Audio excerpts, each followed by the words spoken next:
ሕይወትህን ሰማይ ባስቀመጠው መንገድ ማየት ብትችል ኖሮ ስለ አኗኗርህ በጣም ትጠነቀቃለህ። የተናገርከው ቃል ሁሉ ተጽፏል።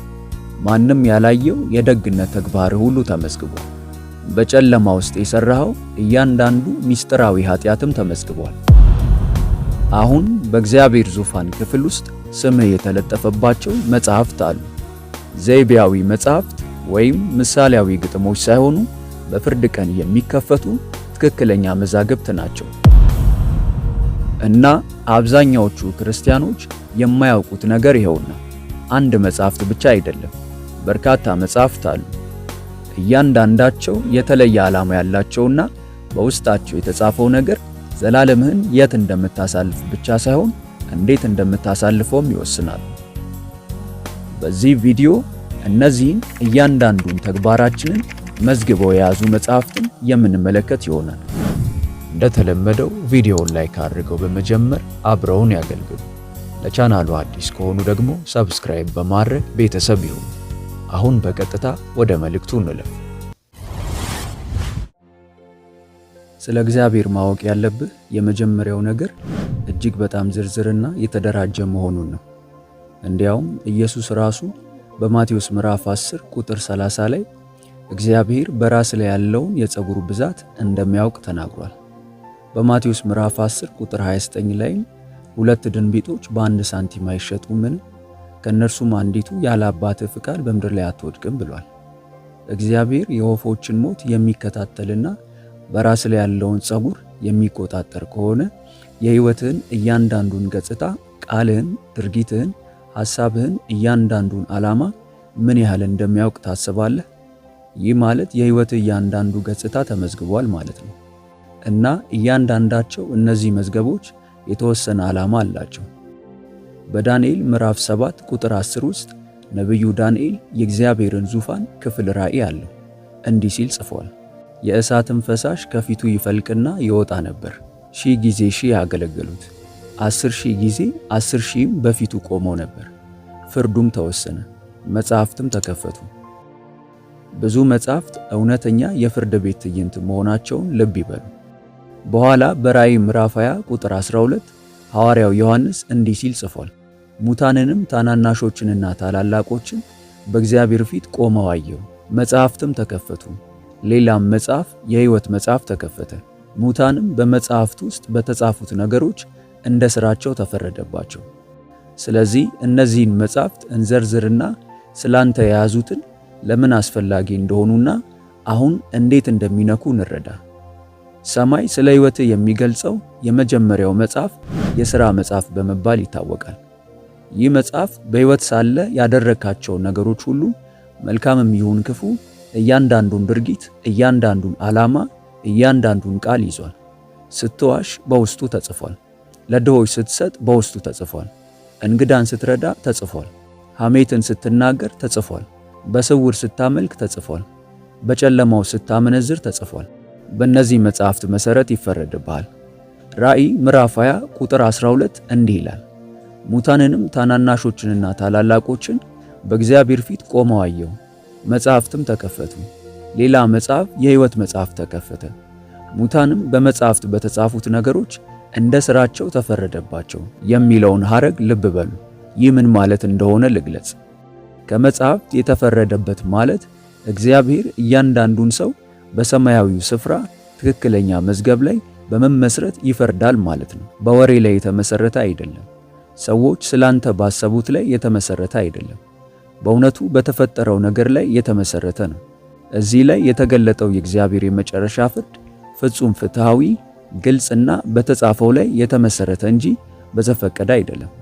ምክንያቱም እግዚአብሔር ለሰዎች አመንዝሮች መሆናቸውን በቀላሉ ቢነግራቸው ብዙዎች ይህንን እንደ ኢፍትሃዊነት ይክዱታል። እንዲያውም ብዙዎች ይረሱ ነበር። ስለዚህ እግዚአብሔር የሰሩበትን ቀን፣ ሰዓትና ያደረጉትን ድርጊት ለማሳየት መዝገቦቹን መያዝ አለበት። ማንም ሰው ያንን እንዳላደረገ ሊክድ አይችልም። ሆኖም ለአማኙ የሚያምረው እዚህ ነው። እንደገና ከተወለድክና እንደ እግዚአብሔር ፍቃድ ከኖርክ እነዚህ መጻሕፍት የያዙት የጽድቅ ሥራዎችን ብቻ ነው። ምክንያቱም የእግዚአብሔር ልጅ ከሆንክ በኋላ እግዚአብሔር የኃጢአትን መዝገቦች ሁሉ ወዲያውኑ ያጠፋቸዋል። መዝሙር 103 ቁጥር 12 እንዲህ ይላል፣ ምስራቅ ከምዕራብ እንደሚርቅ በደላችንን ከኛ አስወግዷልና። ንስሐ ገብተህ ኢየሱስ ክርስቶስን እንደ ጌታና አዳኝ ስትቀበል የኢየሱስ ደም እያንዳንዱን የኃጢአትን መዝገብ ያጥባል። እነዚህ ኃጢአቶች እንዳልተፈጸሙ ነው። ስለዚህ ለአማኝ ፍርድ ወደ ሲኦል ስለመላክ አይሆንም፣ ስለ ሽልማት ይሆናል። በሁለተኛ ቆሮንቶስ ምዕራፍ 5 ቁጥር 10 ጳውሎስ እንዲህ ሲል ጽፏል፣ መልካምም ይሁን ክፉ እያንዳንዱ ሰው በሥጋው የተደረገውን እንደ ሥራው እንዲቀበል ሁላችንም በክርስቶስ የፍርድ ወንበር ፊት ልንገለጥ ይገባናል። ይህ ለፍርድ አይደለም፣ ለሽልማት ፍርድ ነው። ስጦታን ተጠቅመሃል፣ በታማኝነት አገልግለሃል፣ ደቀ መዛሙርት አድርገሃል፣ በቅድስና ኖረሃል።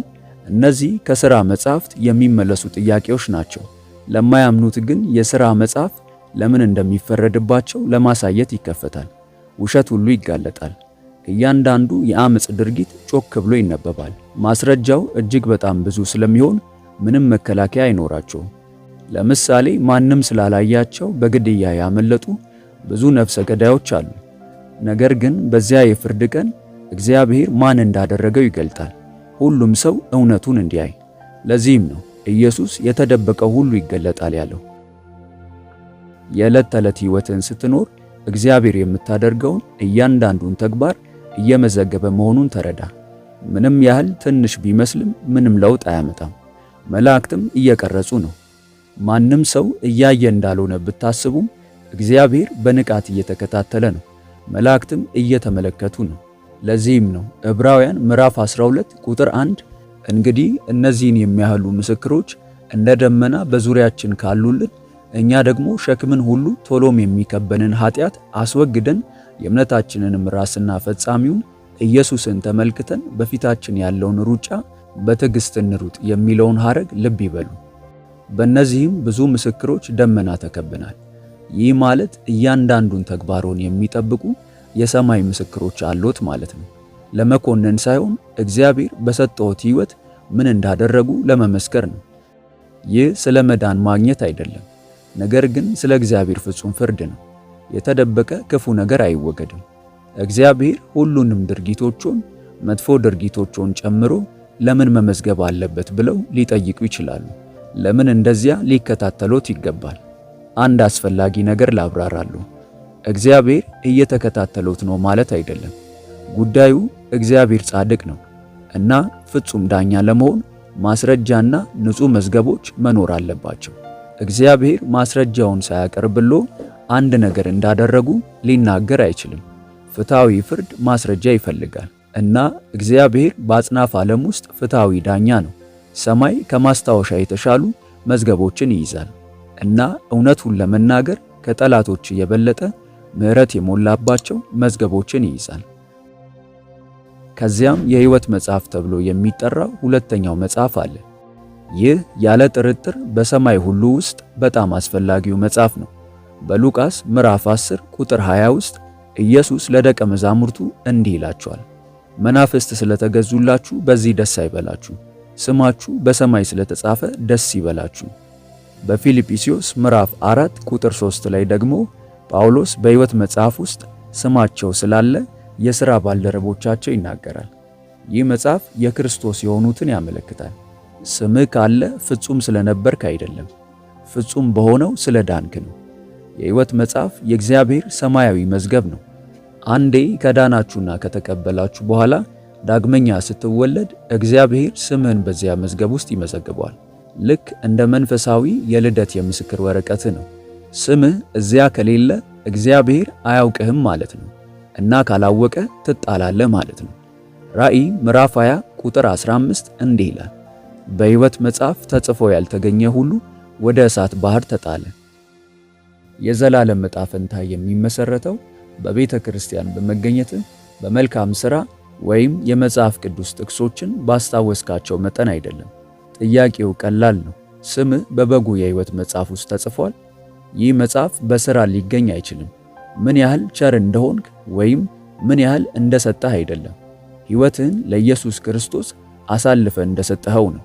ሮሜ ምዕራፍ 10 ቁጥር 9 እንዲህ ይላል፣ ጌታ ኢየሱስን በአፍህ ብትመሰክር እግዚአብሔርም ከሙታን እንዳስነሳው በልብህ ብታምን ትድናለህ። መዳን ስምህን በሕይወት መጽሐፍ ውስጥ የሚጽፈው ቁልፍ ነው እና ይህ ውብ ክፍል ነው። ስምህ አንዴ ከተጻፈ በኋላ ታትሟል። ዮሐንስ ምዕራፍ 10 ቁጥር 28 እንዲህ ይላል፣ እኔም የዘላለም ሕይወትን እሰጣቸዋለሁ፣ ለዘላለምም አይጠፉም፣ ከእጄም ማንም አይነጥቃቸውም። መዳንህ በክርስቶስ የተረጋገጠ ነው። ኢየሱስ ስምህን ከጻፈ በኋላ ጋኔን፣ ኃጢአት፣ ውድቀት ሁሉ ስምህን ሊያጠፋው አይችልም። እንዲሁም የመታሰቢያ መጽሐፍ የሚባል ውብ መጽሐፍ አለ።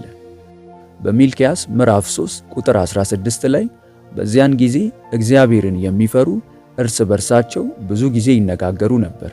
እግዚአብሔርም አደመጠ ሰማም፣ እግዚአብሔርንም ለሚፈሩት የመታሰቢያ መጽሐፍ በፊቱ ተጻፈ። እዚህ ላይ ያለው የዕብራይስጥ ሐረግ ሴፈር ዜክሮን ሲሆን ትርጉሙም የመታሰቢያ መጽሐፍ ማለት ነው። ወደ እግዚአብሔር የምትጸልይበትን የሌሊት ንግግር ሰማይ አስፍሮታል። በክፍልህ ውስጥ ብቻህን በነበርክበት ጊዜ በእንባ እግዚአብሔርን ታመልክ ነበር። ያ በመጽሐፉ ውስጥ አለ። በዚያ ጊዜ ለእርሱ እንደምትማልድለት እንኳ ለማያውቀው ጓደኛ ጾመ ጸለይክ፣ እሱም ተመዝግቧል። ስለዚህ በመሰረቱ እግዚአብሔር ይህንን መጽሐፍ ስላንተ የመታሰቢያ ሐውልት፣ ስላንተ የሰጣቸውን ተስፋዎች፣ የታወቁትን ያደረካቸውን ነገሮች፣ ለእርሱ ያፈሰስካቸውን እንባዎች፣ ማንም ያላያቸውን መስዋዕቶች ለመመዝገብ ይጠቀምበታል። ይህ መጽሐፍ የዘመናት የእግዚአብሔር የግል ማስታወሻ ደብተር ነው። በመዝሙር ምዕራፍ 56 ቁጥር 8 ላይ ዳዊት አምላክ ሆይ ሕይወቴን ነገርሁ፣ እንባዬን እንደ ትእዛዝህ በፊትህ አኖርክ ሲል ጽፏል። እግዚአብሔር ድርጊቶችን ብቻ አይመዘግብም፣ ሕመምህን ጭምር ይመዘግባል። እንባህን ይሰበስባል፣ ትግሎችን ያስታውሳል። ማንም የማይሰማ መስሎ ሲሰማ የጸለይከውን እያንዳንዱን ጸሎት ሰምቶታል፣ ጽፎታል። በመዝሙር ምዕራፍ 139 ቁጥር 16 ላይ ዳዊት ያልተሰራ አካሌን ዓይኖችህ አዩኝ፣ የተፈጠሩ ቀኖቼ ሁሉ አንድ ስንኳ ሳይኖር በመጽሐፍህ ተጻፉ። ከመንፈስህ በፊት ዘመናትህ በእግዚአብሔር መጽሐፍ ተጽፈዋል። ይህ ማለት ምድር ስም ከማግኘቷ በፊት ሰማይ ላንተ ያለ አቅም የተጻፈበት ጽሑፍ ነበረው ማለት ነው። ታዲያ እነዚህ መጽሐፍት አሁን በዕለት ተዕለት ሕይወትህ እንዴት ይነካል? በመጀመሪያ ምንም ነገር እንደማይነካን ያስታውሳሉ። ኢየሱስ በማቴዎስ ምዕራፍ 10 ቁጥር 42 ላይ ከነዚህ ከታናናሾቹ ለአንዱ ቀዝቃዛ ውሃ ብቻ በደቀ መዝሙር ስም የሚያጠጣ ሁሉ እውነት እላችኋለሁ ዋጋውን አያጣም ብሏል። በስሙ የተሰጠ ቀዝቃዛ ውሃ እንኳን ዋጋን አያጣም። ሁለተኛ፣ እነዚህ መጽሐፍት ኃጢአት መዝገብ እንዳለው ያሳዩታል፣ ነገር ግን ይቅርታም እንዲሁ። ቆላስያስ ምዕራፍ 2 ቁጥር 14 እንደሚለው በእኛ ላይ የነበረውን የሚቃወመንንም በትእዛዛት የተጻፈውን የዕዳ ጽሕፈት ደመሰሰው፣ እርሱንም በመስቀል ጠርቆ ከመንገድ አስወግዶታል። በእናንተ ላይ የተጻፉት ክሶች በደሙ ተወግደዋል። በእውነት ንስሐ የገባህበት ቦታ የክሱ ፋይል ሙሉ በሙሉ ተከፍሏል። ዲያብሎስ ኢየሱስ አስቀድሞ ከቀደደው ገጾች ይከሳል። እግዚአብሔር ካቃጠለው መጽሐፍ ማንበብ አቁም። በእግዚአብሔር ፊት ስትቆም ሁለት ዋና ዋና ጥያቄዎች አስፈላጊ ናቸው። ስምህ በሕይወት መጽሐፍ ውስጥ አለ እና አሁን ከዳንክ በኋላ በሥራዎች መጽሐፍት ውስጥ ያለው ምንድን ነው? መዳን ዘላለማዊነትን የት እንደምታሳልፍ ይወስናል። ሥራዎች እንዴት እንደምታሳልፍ ይወስናሉ። ይሄ መልእክት በእውነት መንፈሶን የሚነካውት ከሆነ ጌታ ኢየሱስ ሆይ ኃጢአቴን በደምህ ስላጠብከው አመሰግናለሁ እያሉ በኮመንት ላይ አስቀምጡልን፣ እናየዋለን። ቪዲዮውን ላይክ እና ለወዳጆ ሼር በማድረግ አብረውን ያገልግሉ። ለቻናሉ አዲስ ከሆኑ ደግሞ ሰብስክራይብ በማድረግና የደውል ምልክቷን በመጫን ቤተሰብ ይሁኑ። በቀጣይ በአዲስ ቪዲዮ እስከምንገናኝ ሰላም ሁኑ። ሆሊ ቲዩብ ኢትዮጵያ ዩቲዩብ ቻናል ተባርካችኋል። በይበልጥ በመንፈሳዊ ሕይወቶ እጅግ የሚበረቱባቸውና መንፈሳዊ ረሃቡን የሚጨምሩ ትምህርቶች እንዲሁም የጸሎት አገልግሎት በየቀኑ እንዲደርሱ ሰርቫንት መልካሙ ሙሉጌታ በማለት የፌስቡክ እንዲሁም የቲክቶክ አካውንታችንን እንዲሁም ሆሊ ቲዩብ ኢትዮጵያ ብለው ሰርች በማድረግ የቴሌግራም ቻናላችንን ይቀላቀሉ። ተባርካችኋል።